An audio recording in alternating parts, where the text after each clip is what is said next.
So the session is live now. Over to you for the Yeah. session, sir. Okay. Thank you, sir. Should I start? Yeah. Uh, Good afternoon, everybody. At the outset, I'm thankful to CMA Ashwin Dalwadi, President of our institute, CMA Vibhuti Bhushan Nayak, Vice President, CMA Rajendra Singh Bhatti, Chairman, Indirect Tax Committee, CMA Priyanka Ma'am, and entire Tax Research Department team for giving me this opportunity and platform to share my thoughts on the topic of GST. I have chosen a topic name as ongoing issue under the GST. So I'm thankful to everybody. So I'm now starting my session. Friends, I'm going to cover the topic. There are mainly three topics, but first we start with the general discussion on this GST and what is happening and all. To everybody should come into motion. That's why this first topic. I intend to cover three important topics, that is taxability of services under ISD, cross employment of jurisdiction between the central, state, and state GST authorities, and secondment of employees, the third topic. And last, we will cover this QA session. So with this, I'm starting my this first topic is on the general discussion. See, first, as we know, yesterday after the close of the March, April GST collection details were out. If you would have seen, that GST collection for the month of March is 2.10 lakh crore. For the month of April, sorry, it is highest ever in the history of the GST. And coincidentally, if you see, exactly on the 4 year before, that is April 2020, the GST collection for the month of April 20 was just 0.32 lakh. That was lowest ever. So within 4 years, April 20 to April 24, we have achieved the biggest ever GST collection.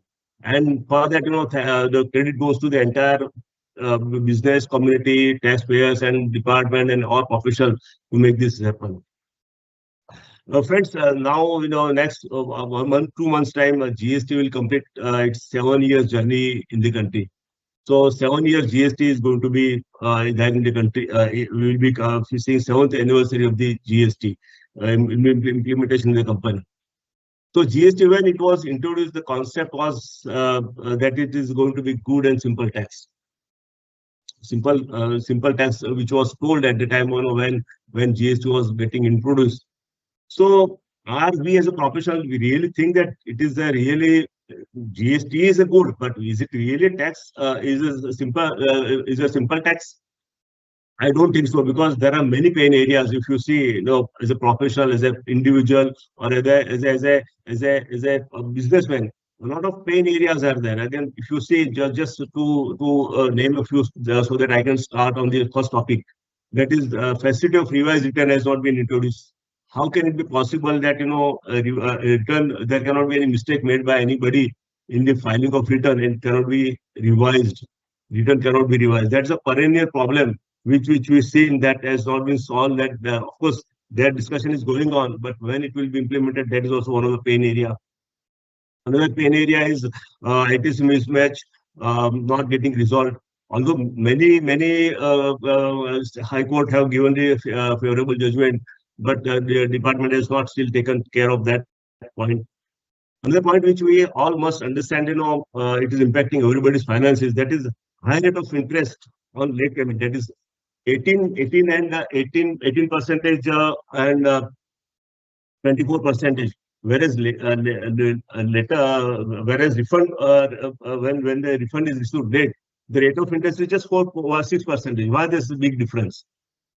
Then when another issue, just I was thinking, when UABL has when e-university is made mandatory for almost all kind of majority of the taxpayers, then why UABL still is required?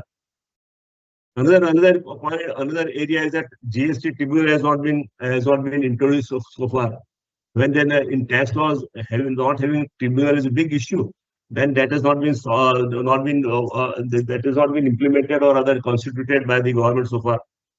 Another which area which one has to think of, government may think of, bringing some sort of a normalization, that is easy version of annual return and reconciliation statement must be introduced.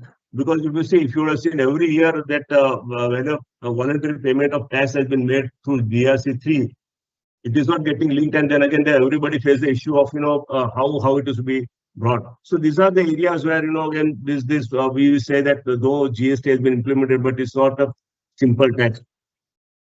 I was thinking of taking the this program. Then I was thinking, what kind of topics to be covered. Then I thought the topic to be covered which are generally having a lot of views, and again compiling of the views and sharing with the professional would be better.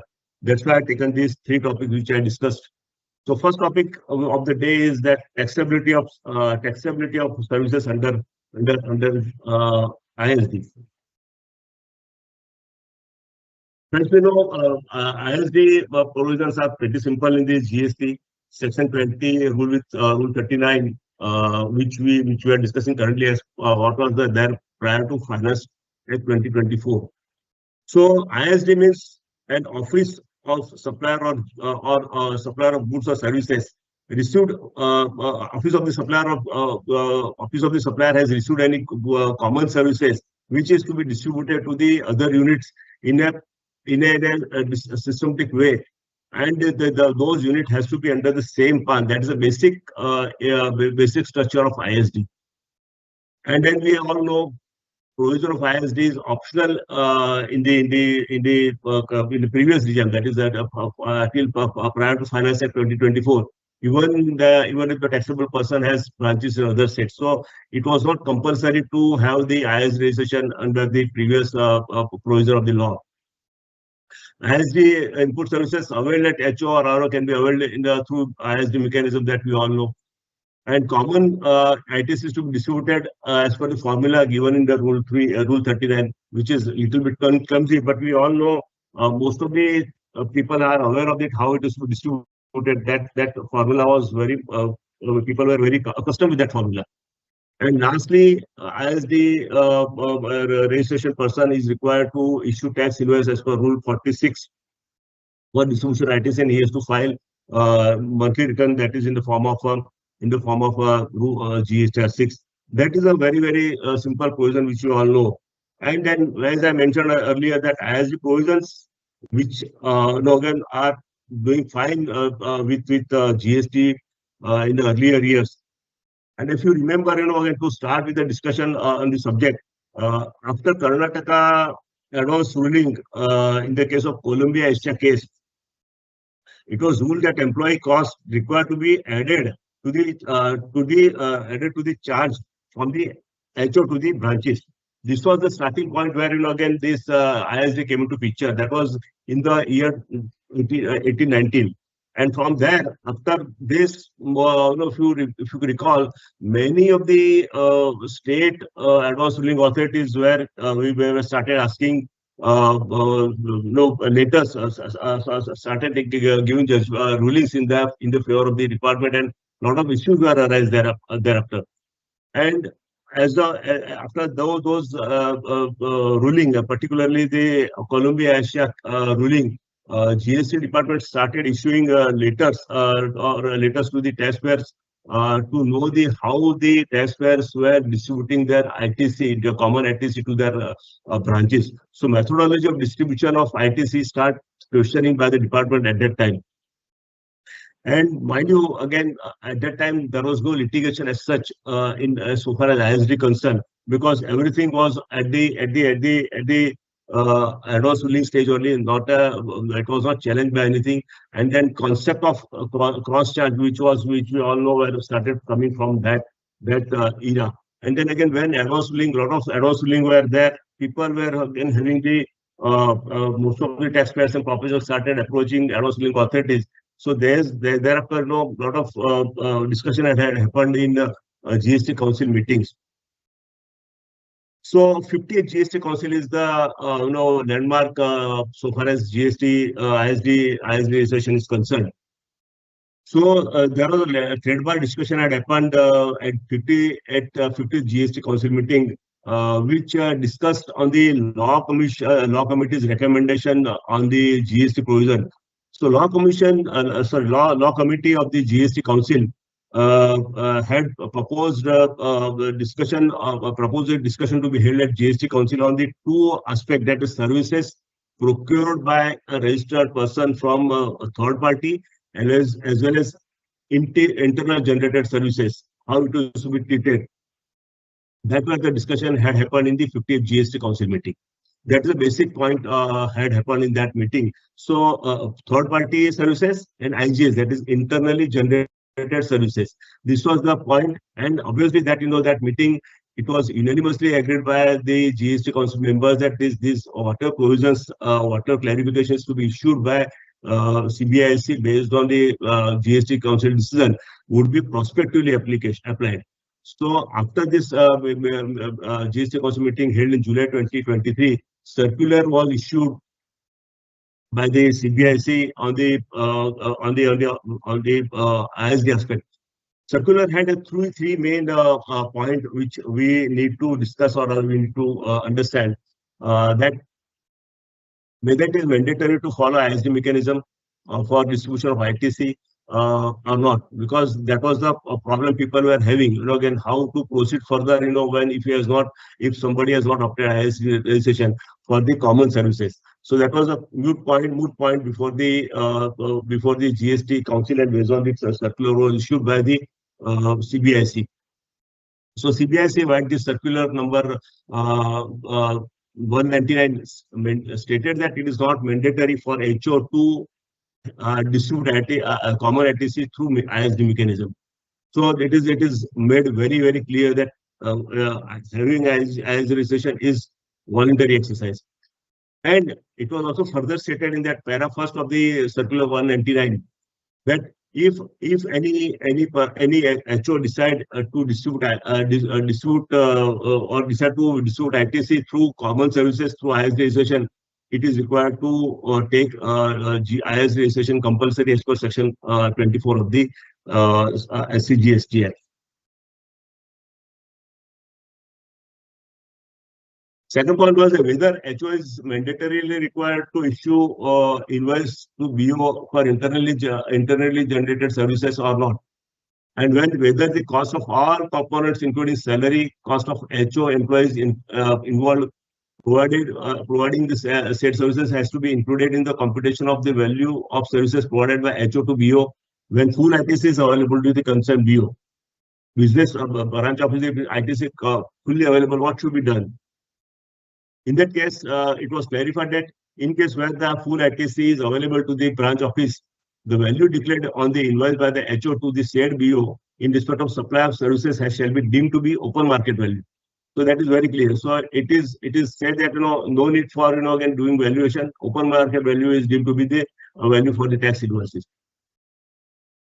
Third point was that in respect of internally generated services provided by HO to BOs, in case where full ITC is not available to the concerned BO, whether the cost of salary of employees of the HO involved in providing said services to the branch offices is mandatory required to be included while computing the taxable value of the said services. So to that, the circular clarified that in respect of the internally generated services provided by HO to BOs, the cost of salary of the employees of the HO involved in providing said services in BO is not mandatory required to be included while computing the taxable value of such supply of services, even in case where full ITC is not available to the concerned BO. This was the clarification issued by this.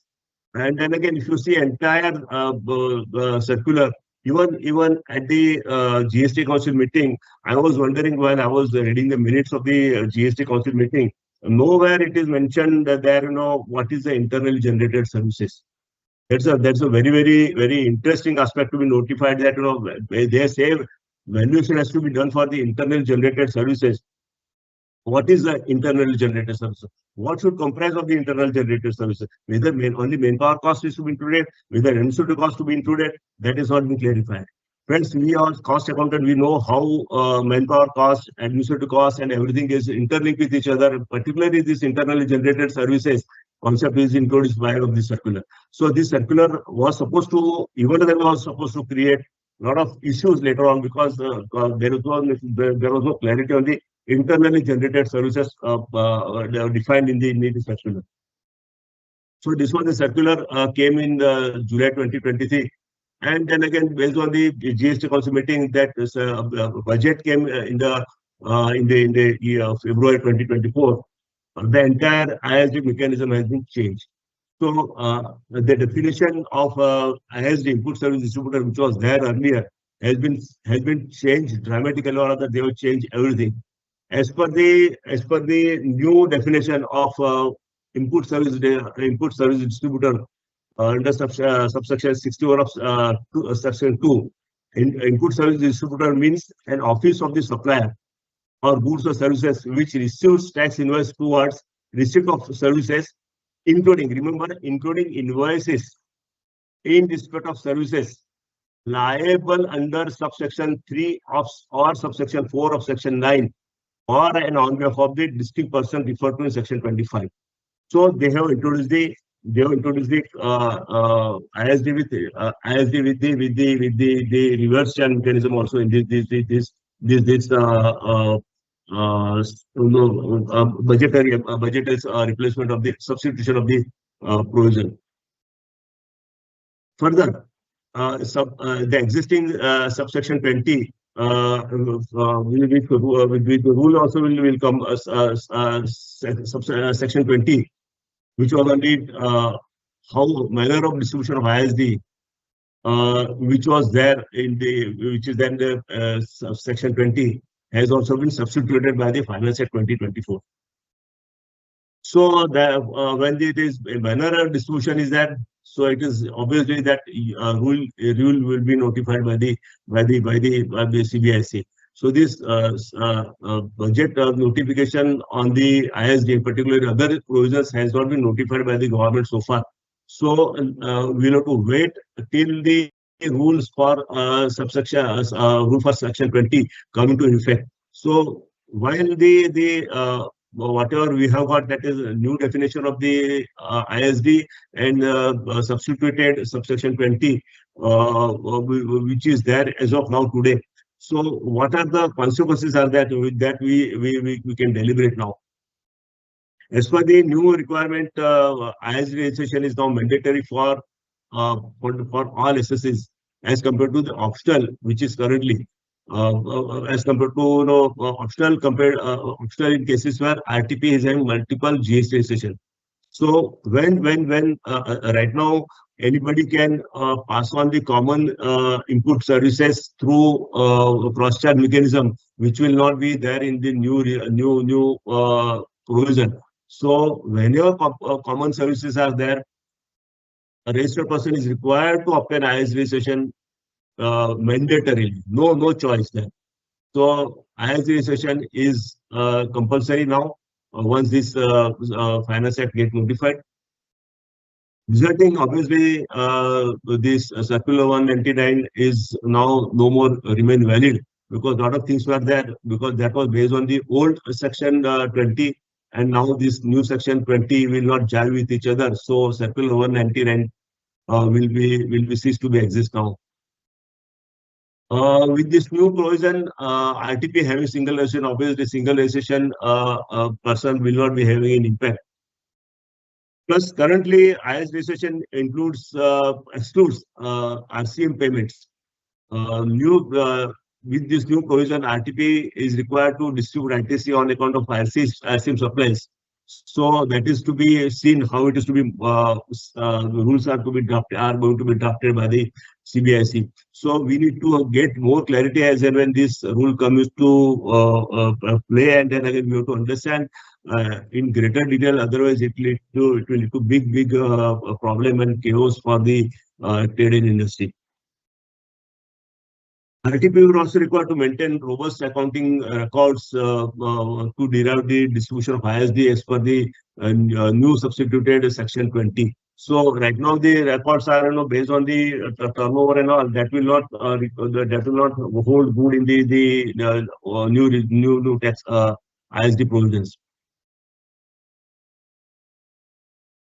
Obviously, it will increase the compliance burden on the taxpayers, and it is obligation of the taxpayers who are holding multiple GSTN of the country required to file multiple GSTR 6 3B on monthly basis and filing of GSTN and annually. So that is also, uh, if you really ask me, that ISD was small activity earlier. Now with this new provision, ISD is going to be a big headache for all taxpayers to maintain all records, and GST 3B and annual return are also required to be filed accordingly. As IS registration is mandatory for multiple GST, and if it is not registered by any person, it will term as contravention of section 20 and 22. Obviously, because earlier it was voluntary, now it is compulsory, and somebody is receiving common services in the new provisions and not taken the registration. It will term as a contravention of section 20 and 22.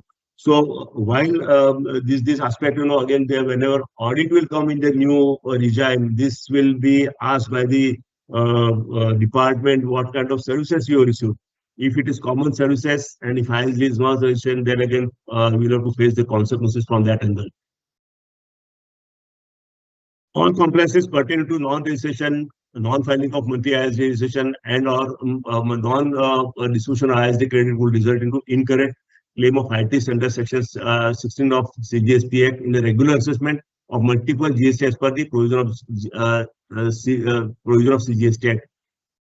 Further, IRTB also required to maintain records and substantiate how on what basis he has availed the ITC common services, and how he has distributed through regular assessment. That is also a new thing we have to prepare for all registered taxpayers under the ISD mechanism. As I mentioned, cross charge will not hold good once the Finance Act 2024 for ISD gets notified.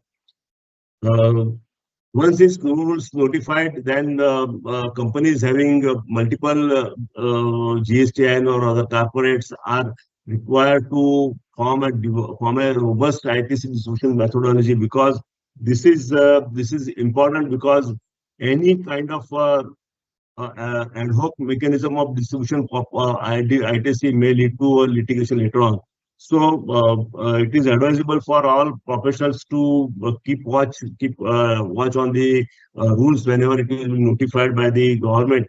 So to protect themselves or protect the client from the future litigation, at least on the ISD aspect, because ISD, according to me, is simple earlier, but now with this kind of provision with the RCM and then filing of return and all, it is going to be big complicated operations subsequently.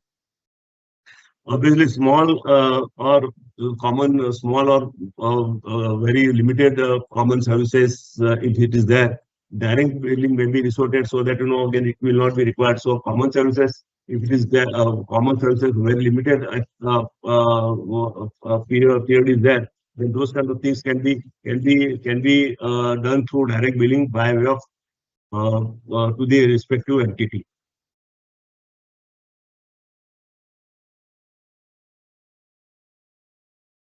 Friends, this is my second topic on the cross empowerment of jurisdiction under the jurisdiction between central and state government.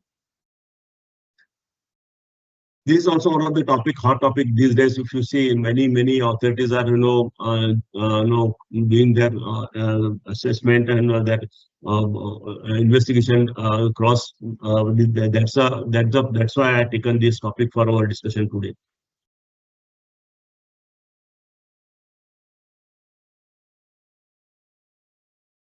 See, role of GST Council is very important in cross employment issue per se. To take you through the entire cross empowerment journey, one has to understand India has adopted concurrent GST, because as per our constitution, power of taxations are divided between central and state. So both the authorities are required to have the taxation with them. So division of power to levy tax has been divided between state and central. and that's why dual control are there.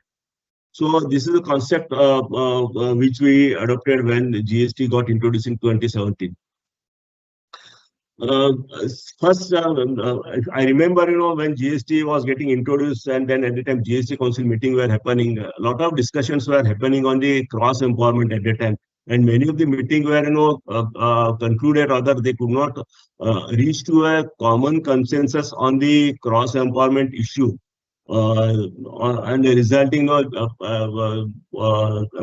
cross empowerment as well as the distribution of the SSCs were not decided at the time, and that's why also if any of the old timer could remember that, that GST also got delayed because of these issues on this.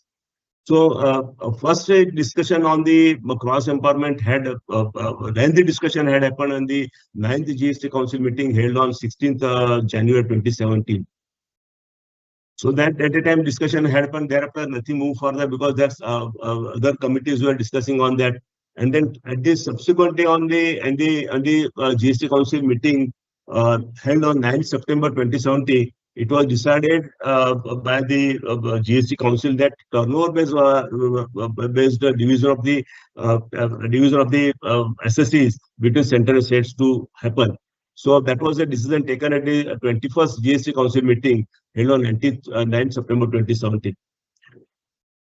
Based on the this two meeting of the January 2017 and September 2017, GST Council decided to issue a circular number 1 dated 20th September 2020. So that circular was basis for which on which the taxation or assesses of the previous tax regime, that is excise, services, VAT, were distributed among the state and central. As per the circular, tax payers of the previous regime were divided between the central and the state on a particular defined formula. That then that circular, it has been mentioned that taxpayer having turnover below 1.5 crore, 90% of those taxpayers were assigned to the state tax department, and remaining 10% were assigned to the central tax authorities. And taxpayer having turnover above 1.5 crore were equally divided, that is 50% to the state tax departments, and balance 50% were divided were gone to the central tax department, that is excise department at the time. So that was the decision taken at the that meeting. But even after this circular issue, there was a gap between the gap of understanding, and an issue of notification under GST and GST in relation to place of supply, impacting the blocking of refund was still there. So this meeting, if you see minutes, though they divided the SSCs between the states and the central on a defined formula, the refund on account of the place of supply was still blocked, and that was not decided by the GST Council at that time. And thereafter, the 6th October 2017 meeting held, wherein it was decided to cross empowerment of the notification in case of refund scenario. And refund scenario, how it is to be decided, and it was decided to have the relevant notification to be issued for that. So 22nd GST Council meeting of October 2017, it was decided for the refund scenario. And this October and November, that during 2017, they had again model notification on the cross empowerment on intelligence-based enforcement was circulated among the GST Council meeting, but it was never discussed or not notified by the GST Council at any time.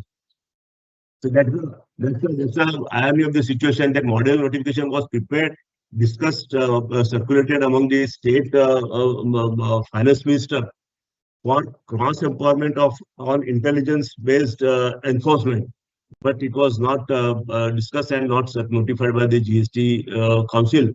and they has this proposal for the cross empowerment of on intelligence-based enforcement remain on the paper, and it's not in the light of the day. And that's a starting point for when dispute arising from that. So this notification, if you see again, if you, those who are having who be watching the notification and the GST Council meeting, they can GST Council minutes, they can see this on the circular. This notification, draft notification is not available, but it is minutized in that particular meeting, minutes of the meeting of GST Council meeting.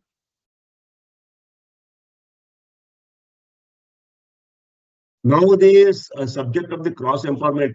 What is the origin of the cross empowerment? Is the CBSE office memo dated 5th October 2018, which reads as, and I have given the verbatim of the circular. It states that the recommendation in relation to cross empowerment of both tax authorities for enforcement of intelligence-based action is recorded in para 28 of the agenda note 3 of the minutes of the meeting, which reads as under. Both central and state tax administration shall have power to take intelligence-based enforcement action in respect of the entire value chain. And accordingly, it is clarified that officer of both central tax and state tax are authorized to initiate enforcement action of entire taxpayers' base, irrespective of the administrative assignment of the taxpayer to any authority. The authority which initiates such actions is empowered to complete the entire process of investigation, issuance of notices, adjudication, recovery, filing of appeal, etc., out of such actions. So, friends, this para which has been mentioned at the para 28. Just to give you information on this the same meeting where the division of the SS division of the taxpayer base was discussed. On the same meeting, this was the discussion that happened, and this meeting only discussed on the other aspect, but this 8 point which was, rather, I will put it that way, that was convenient for the CBIC to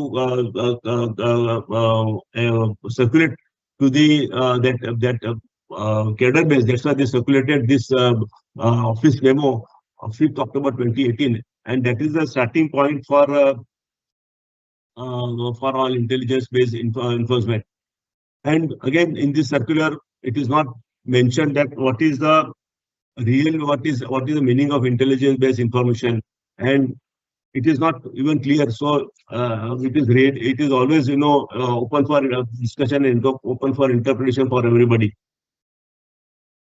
And this notification, this office memo had gone to all cadre-based officers of the CBIC central. It has not gone to state government. So they have taken this, and again, based on this, state government has also started cross empowerment decisions on their own.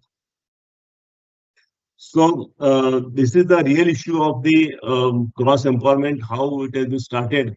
So I wanted to take you through that, minutes of the meeting, this CBSE office memo, and from where, again, the issue of the cross empowerment has these two high courts also. We'll see later on in it after 2-3 slides.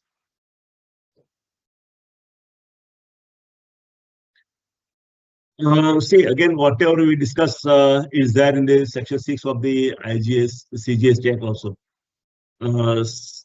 Clause 2A of subsection 2 of section 6 of CGST Act provides that where any proper officer issue any order under this Act, he shall also issue order under the SGST or UTGST as authorized by the SGST Act or the UTGST Act, as the case may be, under intimation to the jurisdiction of the state tax or union territory tax. That means, if central has authority taken any actions, he has to intimate to his corresponding officer to the state or UTGST officer. This is what clause A says. Clause B of subsection 2 of section 6 says that, specifies that where proper officer under SGST Act or UTGST Act has initiated any proceedings on a subject matter, no proceedings. Remember, these bold sentences are very important. Where where proper officer has taken any proceedings, subject matter, no proceedings shall be initiated by the proper officer under this act on the same matter. Means any proceeding has been initiated by one officer of the one tax department, it cannot be initiated on the same subject by the other jurisdiction authorities. Now, when you can see the proceedings, which is mentioned everywhere in this subsection 6, clause B of the subsection 6, 2 of section 6, proceedings. So we need to understand what is the term proceedings. See, it is very important because proceedings are happening in the legal terms. Proceedings, though it is there, we use this word proceedings quite often in our language, but unfortunately, it is nowhere it is mentioned or defined under the CGST. It has been mentioned at different places in GST Act, CGST Act, in different contexts. So we have to understand what is the proceedings. Very important. Proceedings includes inquiry, summons, investigation, search and seizure in this summit. This is a question. This proceeding includes inquiry, summons, investigation, search. So that's a question in everybody's mind, because whether inquiry has been started, so proceeding has been started, or whether summons has been issued to any taxpayer, whether the summons is considered to be a proceedings under GST Act. Nobody is aware of that. In a GK trading company, that's a famous case. High Court has said that term proceedings and inquiry are two different terms and they cannot be intermixed. Inquiry launched under Section 70 of the CGST Act against a petitioner simultaneously with the proceedings launched under UPGST Act is not barred by the limitation of this section clause B of subsection 2 of section 6 of the CGST Act. So both are different. One cannot intermix. So proceedings, which is proceedings means we can understand it is a destined result of the term inquiry, investigation, or inquiry, which may or may not have distant result because it may not convert into a demand note. So proceeding is the result of the inquiry and investigation. Inquiry and investigation may not result into a demand notice. But once demand notice is issued and the proceeding the process has been started, it is called proceedings. So proceedings also mentioned it is Radhakrishna Industries versus State of Himachal Pradesh and others. That proceedings commences from the issuance of the show cause notice and concludes upon the passing of the adjudication order. So with this background, friends, the case which has opened a lot of discussion amongst the professionals and the industry is Vardhan Infrastructure and others case. In this case, the petitioner had filed a writ petition in the High Court challenging the cross empowerment of the tax authorities with respect to inspection, seizure, search, seizure, and arrest under Chapter 14 of the CGST Act.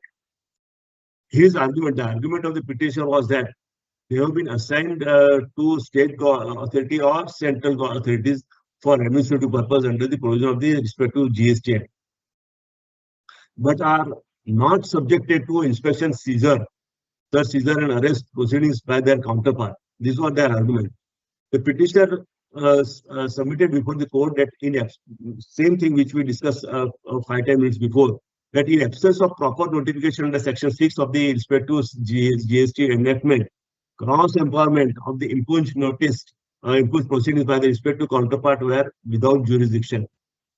This was the case they put before the Madras High Court.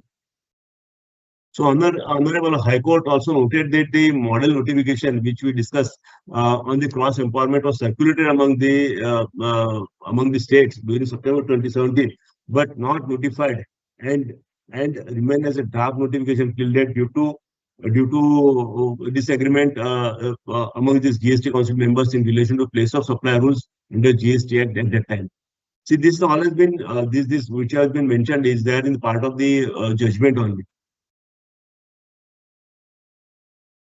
Honorable High Court, after the submission made by the both the sides, deemed fit to deliver the judgment, and this judgment is very interesting, eye opener, and I have produced the verbatim of the judgment, and which need to understand very carefully, and because we need to understand the impact of the judgment for all of us in greater detail. In paragraph 62 of the judgment, it is states that since no notification have been issued for cross empowerment with the advice of the GST Council, except for refund, imposed proceedings are held to be without jurisdiction. Clearly.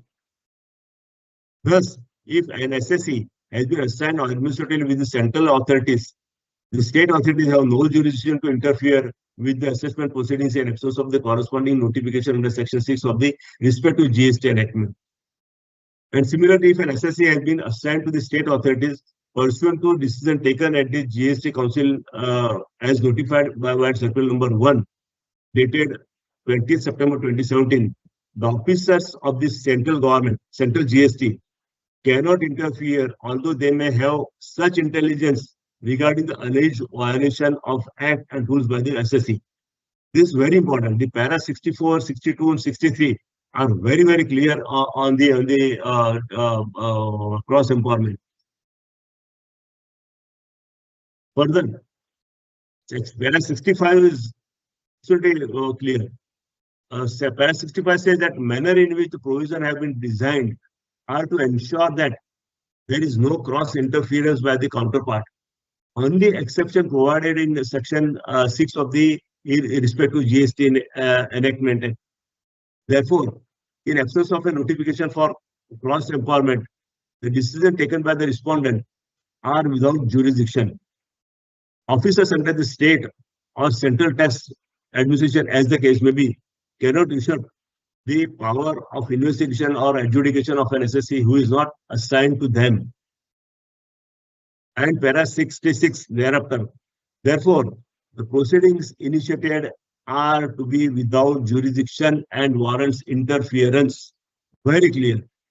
And at the same time, it is noticed that there is a possibility, possibly case made out against each other. Each of the petitioner and proceedings should be initiated against each of the petitioner by the authority to whom they have assigned for the purported loss of the revenue under the respective GST enactment. These are the para 62 to 61. I have put verbatim here for the knowledge of our professional friends. Friend, we know we discuss on the while we discuss on the cross jurisdiction, there is also an issue which we all face on the parallel concurrent jurisdiction. Cross jurisdiction is if an SSE is assigned to state GST, but investigation has been taken by the central authority. Cross. Or if it is SSE is central, but state authority comes to its premises and do the investigation. That was cross. But parallel is if an SSE is a central, the same authority, same departments, some other authority also start concurrent proceedings against the same SSE. So this concurrent proceedings and parallel proceedings are happening since last 3-4 years very frequently. And many high courts have held that parallel proceedings investigation cannot be conducted under the Central and State Act. Prominently, 3 cases I have mentioned here. In the case of Suresh Gadecha versus State of Gujarat, Gujarat High Court held that no parallel investigation can be conducted under the Central and State Acts.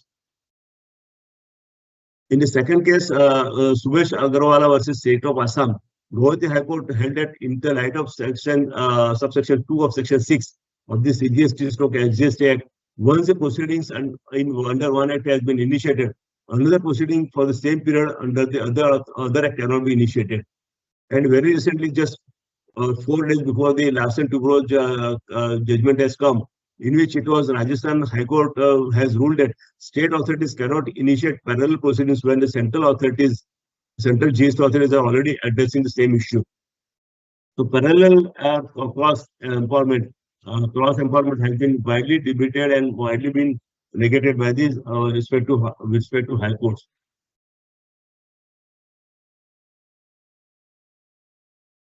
Important. The Vardhan infrastructure case has opened eyes of for many. Again, if you see how it has been turned, so it has been said that again as per the judgment, authority which is assigned to a particular taxpayer, that authority will be eligible to start proceedings against the same taxpayer. That means there is no cause for fault. That is very clear. So now the two questions which has come in my mind again, which I want to put for our discussion. Question is that first question is what will be the fate of the notices issued before this judgment, that is Vardhan infrastructure case by the other authority? Will it be withdrawn, treating as null and void? That is, as a, if for as that means the, if notice has been issued and the judgment has come, what will happen to those cases? What if the notices are already time barred and how now it has been quashed due to jurisdiction? How it will be treated?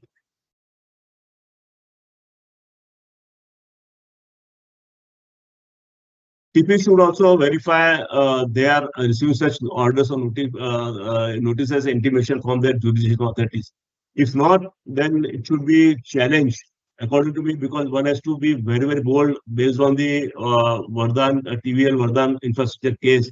If the notices are received from the cross authorities, then it should be challenged based on this judgment.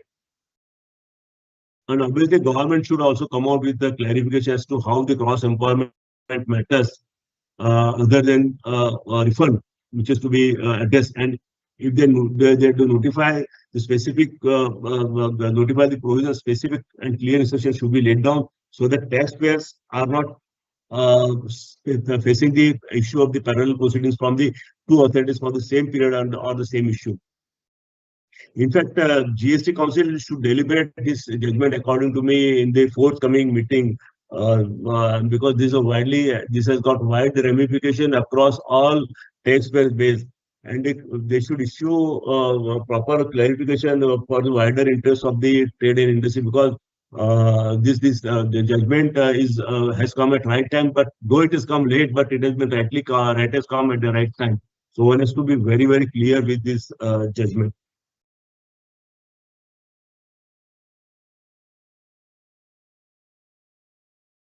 Friends, my third topic is then the secondment of employees.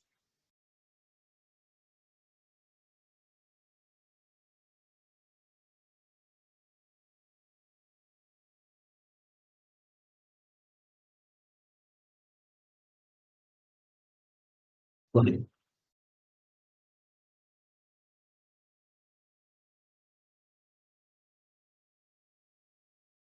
Secondment of employees, we must understand.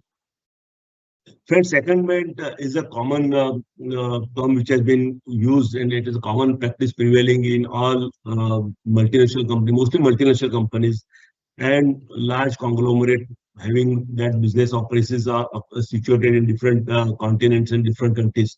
So, secondment is a very, very common practice which we all understand. The rationale is that, again, that they have got a pool of expertise of one country floating in different, traveling in different countries, so that, that this best use of that talent pool can be used by the group companies for temporary assignment. And this technical pool of the people which have this expertise on the particular subject of that business or that particular multinational, they are generally of the MNC specific technology, and they are aware. So basically, confidentiality, intellectual property, and other issues are there. That's why they have that, again, internal arrangement wherein the pool of expertise move from one entity to another entity.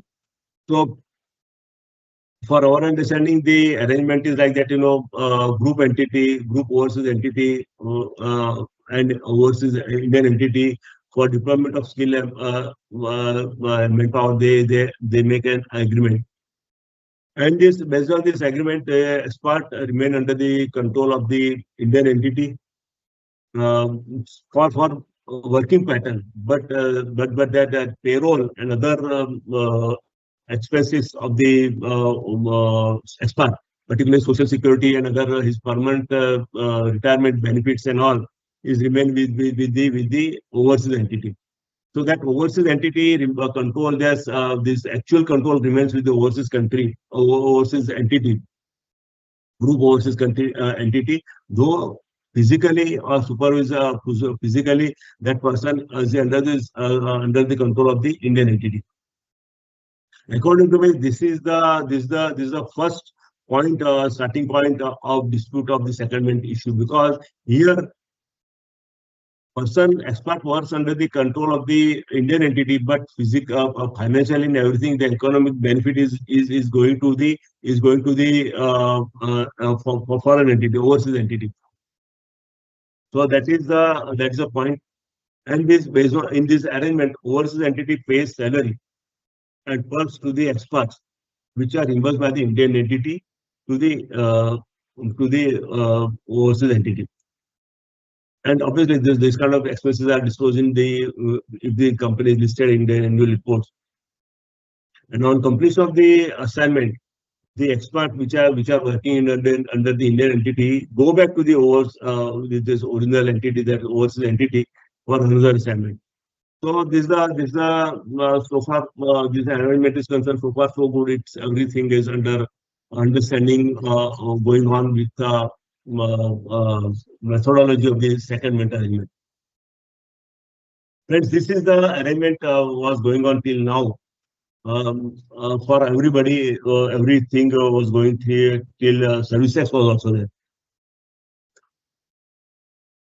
We have to understand the secondment arrangement from taxation perspective, that is services point of view.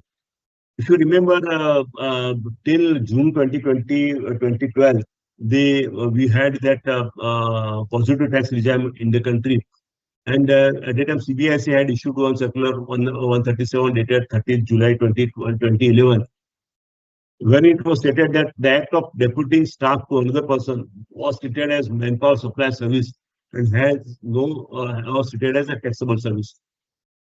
So it was treated as taxable service, no problem. So under the positive tax regime, it was treated, this entire service was treated as a manpower service and hence was taxable service. So this was fairly clear to all services SSC, and that was a no problem and people are doing well. But the real problem started, according to me, when the negative tax regime came in July 2012, where it has been stated that services provided by employee to employer is excluded from the definition of service. See, if you see the change in the regime from positive to negative has made the same transaction differently, has changed the entire transaction, has changed the color of the transaction, and this way, this is a problem as we started. And when the tax authorities which were previous positive tax regime, were thinking that the transaction was under manpower services, why not to consider the same transaction as manpower services, though it has been negative tax regime and were properly defined by the CBIC in after July 2012. And if you friends, indirect tax is such again, because transaction-based tax. If any issue or any decision or any notification has been issued by the government, tax officers have them set of mind, that one track mind, they go and they don't change their thoughts and they don't change their views so frequently, or rather they don't modify their thoughts. And this change of the transition, same transition with the two regime, has starting point, according to me, under the indirect tax. So this is how this was there. Again, if you see this when after the July 2012, the same settlement transaction were under the dispute in two prominent cases, Volkswagen and computer science case. Supreme Court has confirmed the position that it is to be excluded. So there was no problem as such for the taxpayers in those days. So this is the secondment. This is arrangement under the services regime. Now coming to the Northern Operating System case, friends, it is very important for us to understand the uh, chronology of the documents, because this is a base where again the entire issue of secondment has been gathered the momentum. So the Northern Operating System, there are three documents. First is master documents, wherein the Northern Operating System Private Limited, that is Indian company, had entered into agreement, master agreement with the Northern Trust Company to provide general back office services and operation support to the foreign company or group company. They were engaged. This entity was engaged in the foreign investment management and evaluation of the business decisions and evaluation of the operational issues where they were involved in that. Consequent to the master agreement, there was also secondment agreement executed between the foreign company and the Indian company for temporary assignment of the skilled manpower. Again, these second-hand employees, that is experts, and wherein it was decided that remuneration of those manpower would be routed through foreign company payroll, and which was to be reimbursed by the Indian company to the foreign company. Third, there was an independent letter of agreement between the foreign company and experts for the secondment period for limited duration in India. So three documents: master documents, secondary agreement, and a independent letter of agreement was executed in this particular transaction. And we must understand that during the period of secondment, Indian company treated the expert as their employee. Obviously, they have to treat them as employee of their entity, and like normal Indian employee, they issued the Form 16 also to those experts, and they did not pay tax services based on the ground that it was the employer-employee relationship. That was the understanding at that time, and they relied on the Volkswagen judgment and computer system judgment, and so they did not pay tax on that particular transaction. So this is the history of the case. We have to understand that. Now, in this case, once this negative regime had happened, then show cause notice was issued to the. I'm just running through the before the what has happened before prior to Supreme Court. I have gone through this case. Then the Northern Operating System India entity was issued the show cause notice by the department, and order against the company was passed by the appellate authority, which was challenged before the commissioner appeal by the commissioner appeal by the company.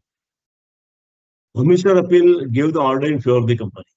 They feel this is a transition of employee-employee relationship, which was in favor of the company.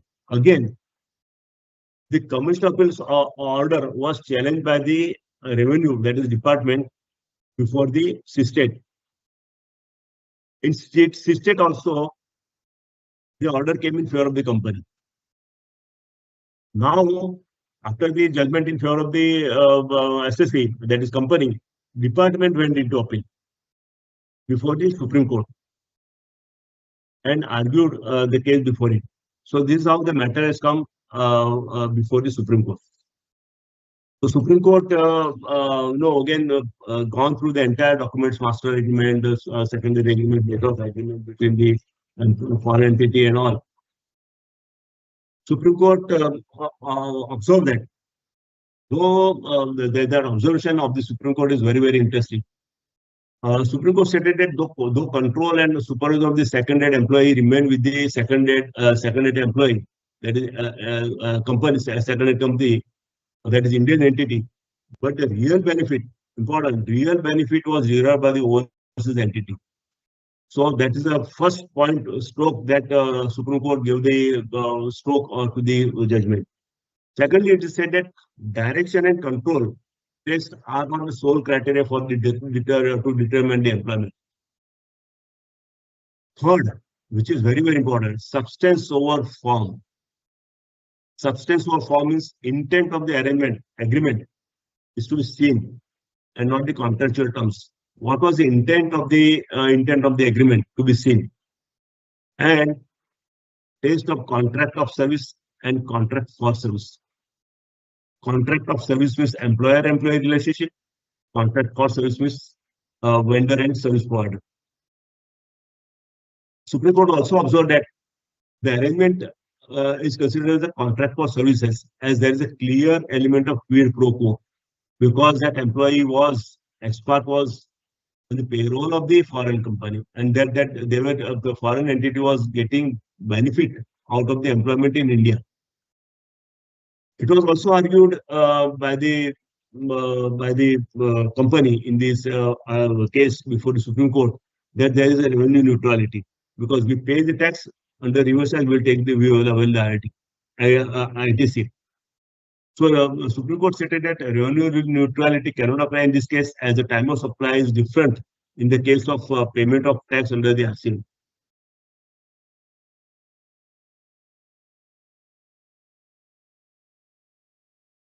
Interestingly, Supreme Court also made very clear in the para 60 that that order passed by the state and affirmed by the High Court, Supreme Court in Volkswagen and computer science case, treating the transaction as an employee-employer relationship are unreasoned and are as doesn't have any precedential value. Very important. This is the last nail of the on the coffin. Say that this is important line which has been mentioned, that the previous history of the employer-employer relationship by of the computer science case and Volkswagen case has been ruled out by the Supreme Court. On the willful suppression aspect, which was contended by the revenue, the Supreme Court said that there is no malified intention by the company to evade the tax, and therefore revenue was not justified in invoking extended period of limitation to fasten the liability on the SSE. Please remember, this aspect is going to have we'll discuss whenever we proceed further. So this is the Supreme Court judgment on the second employees impact. Now, when the Supreme Court has given the judgment on this, we have to understand what is the impact of this decision under the GST, because in GST area how it is going to be treated. If you remember, if you know the GST law, Schedule 1 talks about that. Schedule 1, there are two clauses are that. Schedule 1, supply of goods or services between related person or between distinct person constituted supply even without consideration. And import of service by a person from a related person to a person or from any other from his other establishment outside is also considered to be a supply. In Schedule 3, like negative region of the services, it has been mentioned in the Schedule 3 that services by employer to employer in the course of or in relation to his employment is not a supply under GST. So the NOS case, according to me, has shifted the perspective of the secondment employee as employer-employee relationship, which was exempt also under the services regime under GST, to treat as a supply of services, thereby making it a taxable under the GST.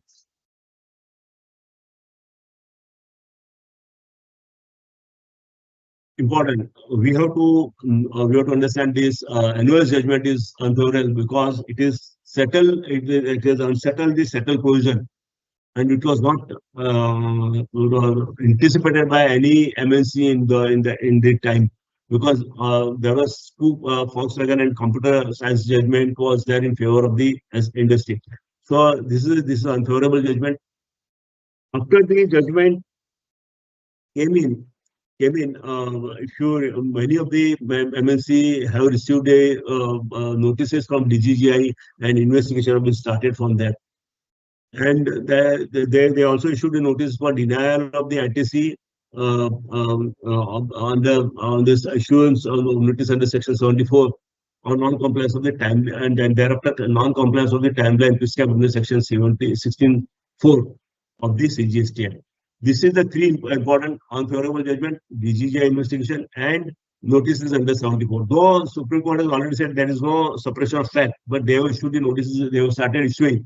DGGI and tax authorities have started issuing notices under Section 74. Thereafter, 4 months before, that is in December 2023, instructions number 5 was issued by CBIC to give some sort of relief to the, or not relief, but to give clarification to the industry.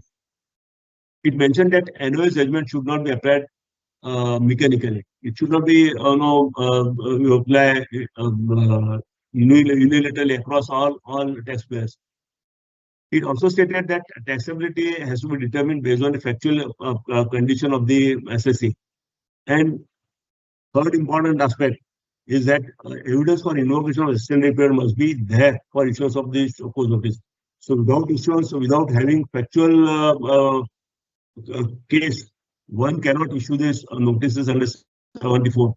But by that time, the judgment came in 2022 to December 23. Damages equivalent to many of the MNCs. They have paid the tax, and they also issued the notices, and they were also called many senior persons for giving the clarification on this aspect.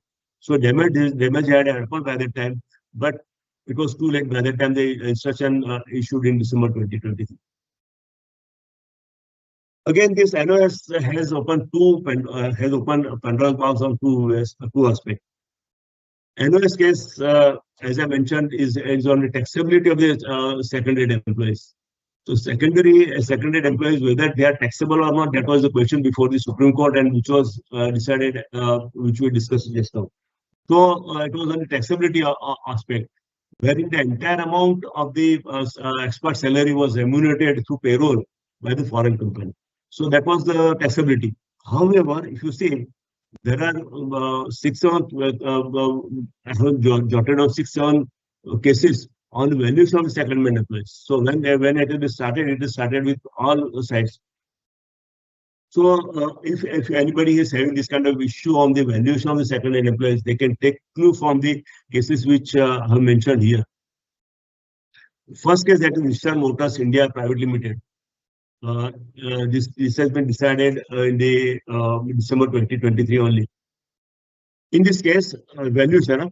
In this case, issue before the tribunal was that whether the salary, bonus, allowances, and expenses paid by the appellant directly to the secondaries in India is also to be included in taxable value for payment of service tax under the manpower recruitment services under RCM. This was the question before the tribunal. Both the judgment, both the members were not in agreement. So there was split judgment, and now the matter is referred to the third member. In second case, Hyundai Motor India versus Additional Commissioner, which is pending before the Madras High Court. In this case, petitioner case was that the entire salary paid to the secondary employees, which was subject to income tax and exempt from taxable salary under GST law, was wrongly considered as a taxable supply in a contested order. So Madras High Court had stayed the order, treating the entire salary paid to the secondary employees as taxable salary. And this matter has been stayed, but next hearing is scheduled on the 11th of June 2024, which I mentioned. Third case is on the Metal One Corporation India Private Limited versus Union of India and others. This is a very interesting case. In this case, contention of the petition is that the expatriate employees are in terms of the separate employment contract with the petitioner. Thereby, remuneration paid does not account for supply of services by the petitioner's holding company.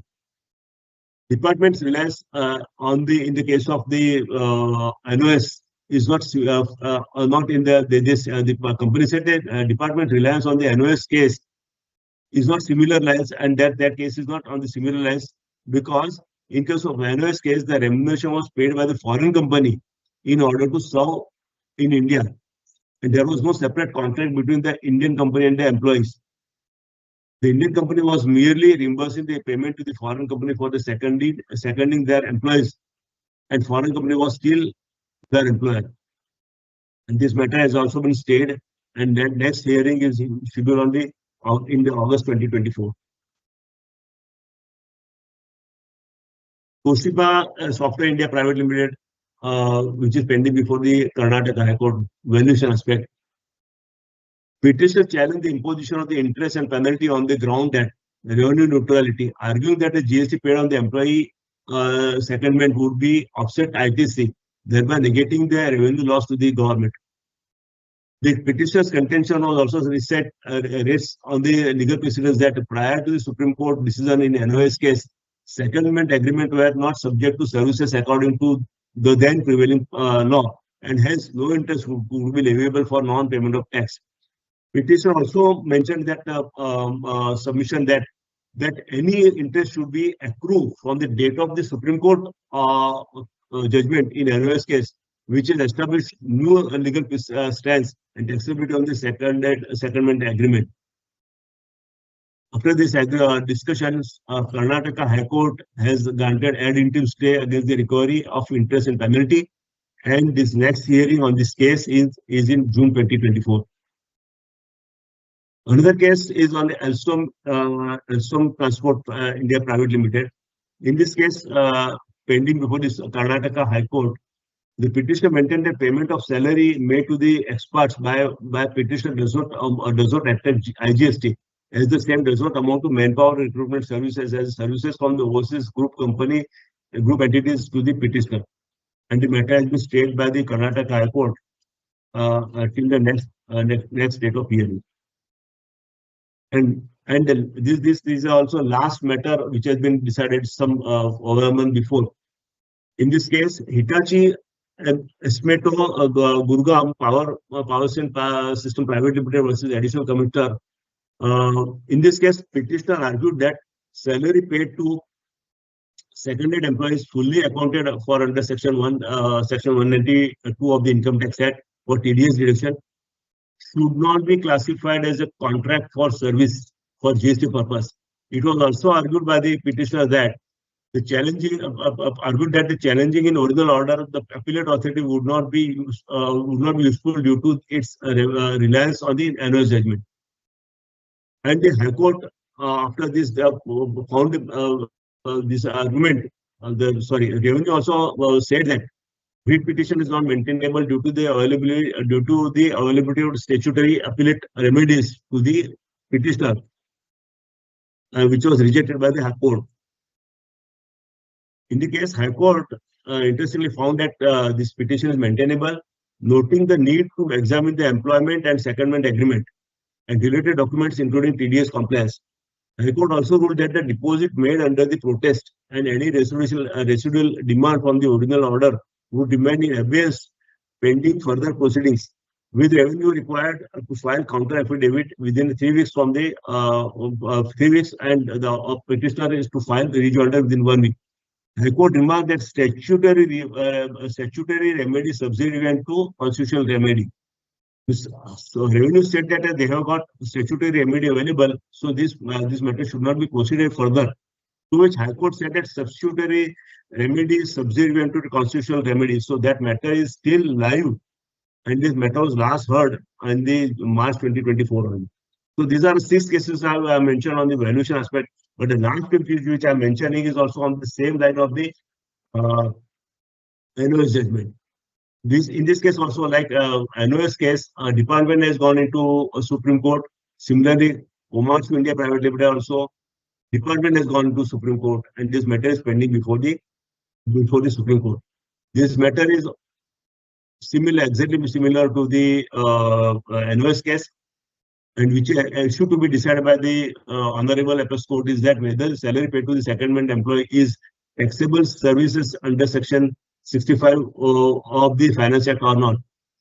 And this matter has been tagged with another some 17 matters with the case of the Norton Network India Private Limited case.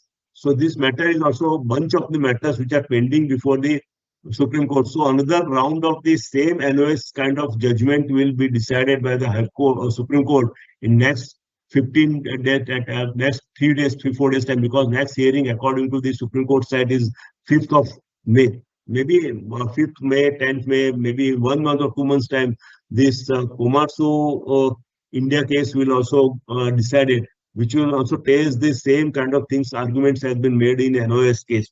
So NOS case, after NOS case, Komatsu India case will also be observed by VR professionals closely because it has got lot of impact on the multinational companies and the secondment contract. So this is how the NOS case has happened.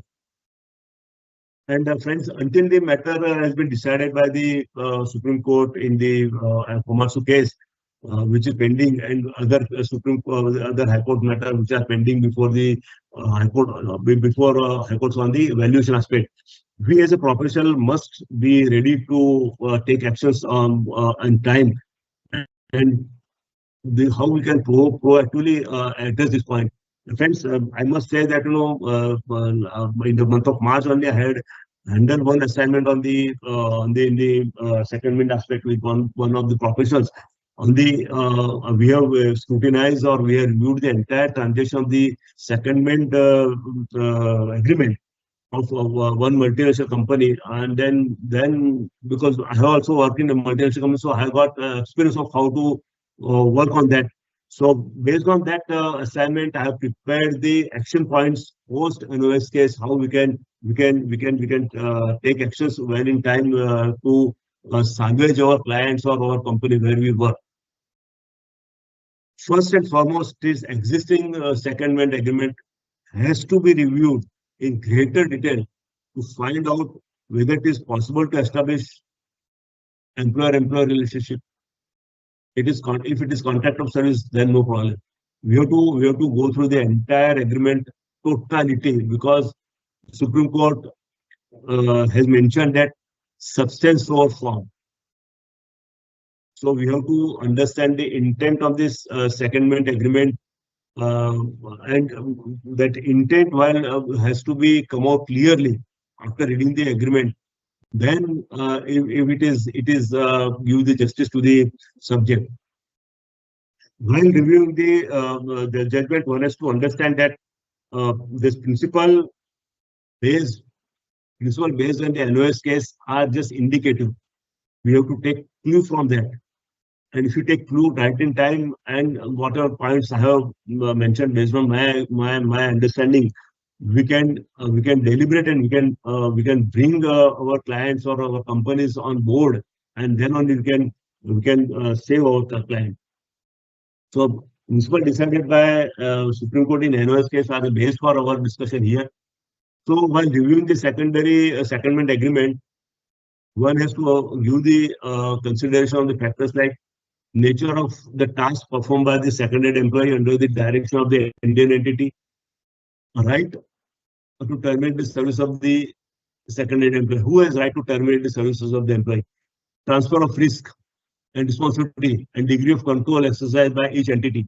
These are the things we have to identify just to exercise to know whether the seconded agreement is contract of service or contract for services. So these are the indicative factors which are mentioned for establishing employer-employee relationship.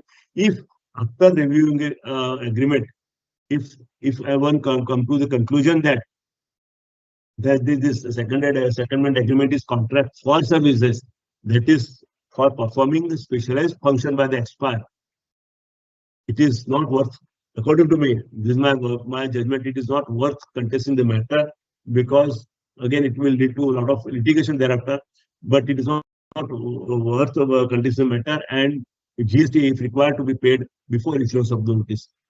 Because we know that, if you pay GST, if you pay tax in this particular case, not only in this case, any case, after issuance of the notice or receipt of the show cause notice from the department, ITC will not be available. And obviously, when ITC is not available, it is going to be a big loss, because period of litigation is also a huge, longer period in this particular case. And while making the payment, small things, such a GST payment required to be paid should to be paid in cash, because it is RCM. Also, while this was the point which I have just jotted down, that Form 16 value, whatever value you have taken, Form 16 should be taken for arriving the amount. The doubt may arise whether payment is required to be routed through GST 3B of the current month, or asking the payment through DRC 36.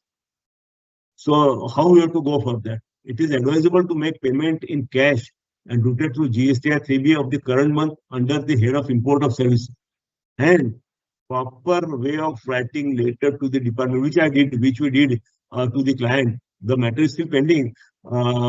Pre-consultation, that matter had come. That's why we did the entire exercise, and then intimated to the department by a strong letter stating entire things, so that should not happen that department issue the notices. So once you pay the tax through 3B in the current month under import of services, writing of data is important.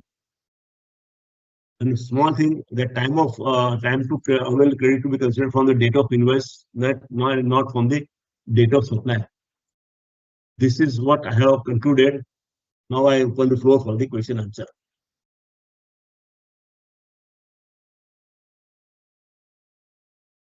Let me check any questions are there.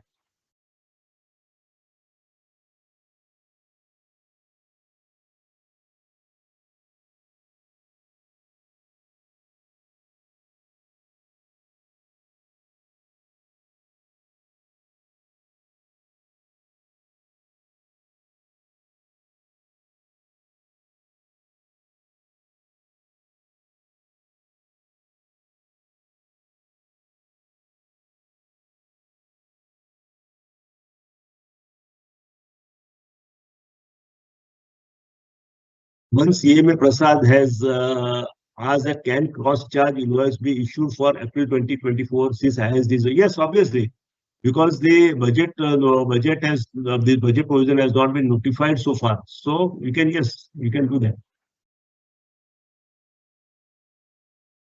Only one question is there. Any other questions on this? Let me check chat box. No.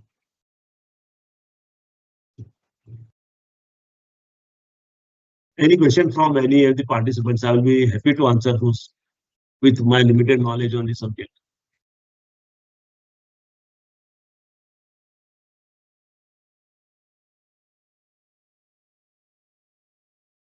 Priyanka ma'am, thank you very much for all your support and making this, for allowing me to express my thoughts, particularly the secondment issue. And thank you, my sir. email ID, yeah, thank you. Thank you, sir. Now we are ending our session. Thank you very much. Yeah. Thank you. Thank you, sir. Thank you.